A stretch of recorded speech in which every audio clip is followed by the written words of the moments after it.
Tonight, local veterinarians and animal shelters are warning of a potentially deadly respiratory illness in dogs. Nationwide, there are hundreds of cases and even deaths. Tonight, First Alert 4's Alexis Zotos reporting on what pet owners need to know. You good boy.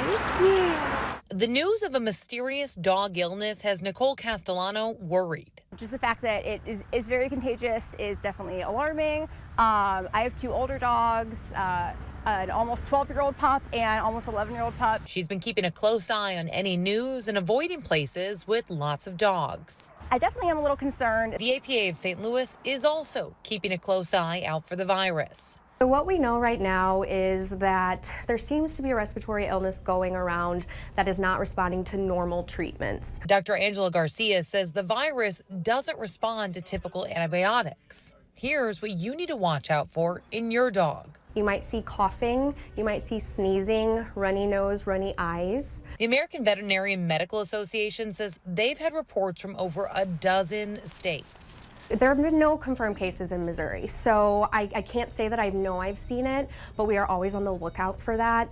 We've definitely seen symptoms that are consistent with what nearby states are reporting for this. But one of the challenges in understanding the scope of the spread is there is no universal reporting system. In some states, the Department of Agriculture is tracking cases, but that's not the case in Missouri. On a national level, there are also not any accurate number of cases or deaths reportedly caused by this virus. For pet parents, I think the best thing you can do is to be vigilant of your pet's health, to avoid situations where there might be spread of respiratory illnesses. No Leash Needed, a doggy daycare and boarding company with multiple locations around St. Louis, is also taking precautions, sending out a reminder to pet parents of protocols, including health checks on arrival and strict cleaning. If you'd rather just not take that risk at all, I don't think staying home is a bad idea right now. In Brentwood, Alexis Zotos, First Alert 4.